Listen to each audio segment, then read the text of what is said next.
What is going on, everybody? It's TheZachMichael here, and today we are going to be making a brass horn loop from scratch. If you guys do enjoy, make sure to leave a like, subscribe, check out TheZachMichael.net. And if you want my loops, I make 100 melody loops every single week, and I give those out to producers to collaborate. And sometimes the packs include brass samples, but also tons of other different genres and instruments as well. If you want those, hit me up on any of my social medias, and I'll go ahead and send those to you.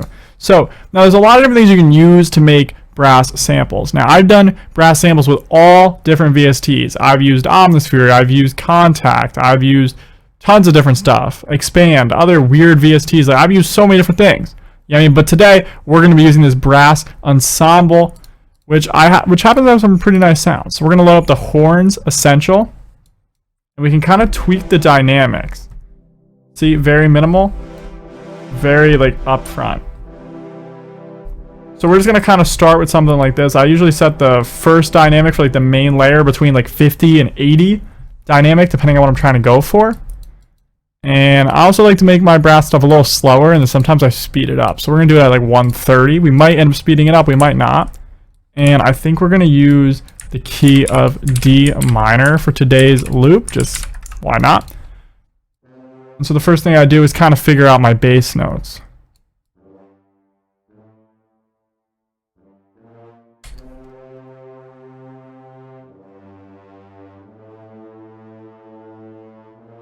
I like how those bass notes sound. Next, I'm going to pitch bass notes up an octave.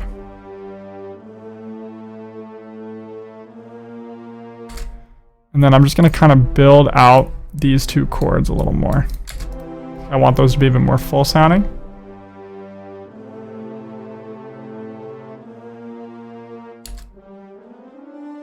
We might add like one little note up here and just lower the velocity of it, and then just paste this over. Just like that. Very simple first layer. You'll notice when I make brass stuff, it's actually just a lot of layers of really simple things, and it kind of makes it sound more full. Like, it's really the art of a lot of stuff I do when it comes to like brass or more orchestral samples, is it's just like a lot of layers of simple patterns together that really build it out. So the next thing I'm going to do is load up the tubas preset. I'm going to go ahead and just kind of raise that. And what I do with the tuba one is honestly not all that much. What I do is I take the bass notes and I just let the bass notes play. And I just randomize the velocity on this just so it sounds a bit more human. Just gives it a lot more low end.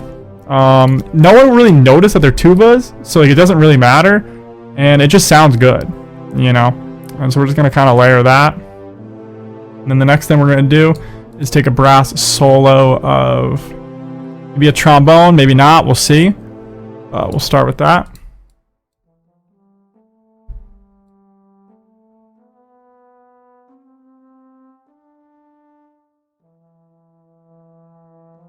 The trombone is pretty quiet, so what we're going to do is go into a compressor and just raise the gain. And that works. So what we're going to do is just get rid of that scale highlighting, because I don't think I really need that anymore. And we're just going to kind of lay out a little pattern.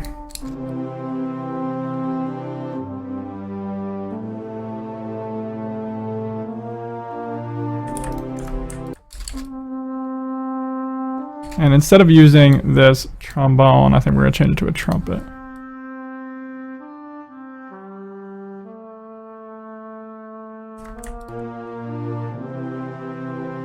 Yep, change it to a trumpet. And we're going to get more into the mix in a second, but the last thing I like to do is I go into Electra X, and I take this one preset that I made that's in my Storm bank, and it's called Pad Ocean. It's a very simple pad, but what I like this sound for is it just builds things out, makes them sound more full, but it kind of blends really, really nicely with other sounds, so you almost don't notice there's a pad at all. This is one of those, it just makes it sound more full, but you wouldn't even point out there's a pad in this loop otherwise. So now let's just get started on the mix. Well, actually, before we even do the mix, let's see if we want to speed it up a bit.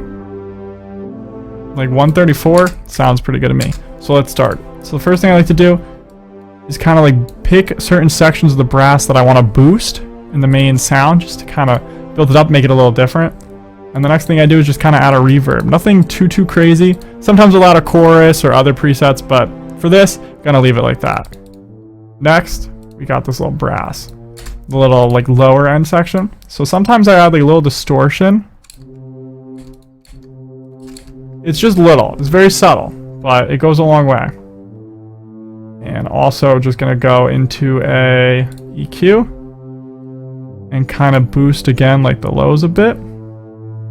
And then just kind of cut off the really lows. They're barely there with this MIDI that I kind of played out, but sometimes these lows here, especially when you pitch stuff down, you just kind of want to have those out of there. And now we're on like the main thing, so let's just raise the gain on that. And we're gonna throw a lot of reverb on this.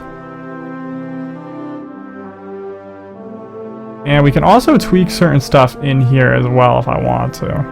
Like the tightness, I'm gonna raise the vibrato. I really raise that. You can see it. I don't go all the way, I'm just gonna go to like 33. And then lastly this pad, which I'll just leave at that. When you're actually tweaking the settings within like Contact or anything like that, don't be afraid to use numbers that aren't like ending with a 0 or a 5 or whatever, because it's going to sound more human that way.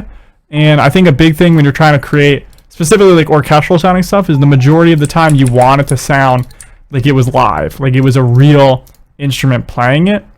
Obviously there's certain times where that's not the case, but you know, that's just kind of how I go about it. And now let's just get started in the arrangement. Basically what I do now is I just have these, like, so I start out the first 8 bars with everything, and then I kind of have 3 little other sections as well, which is different things in and out, and then the stems at the end, so you could do whatever you want.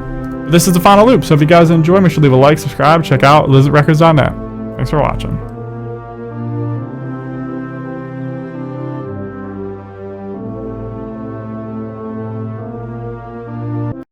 Head on over to ElizabethRecords.net if you'd like to support me. You can purchase VST expansion banks, drum kits, loop kits, and MIDI kits that'll level up your production there.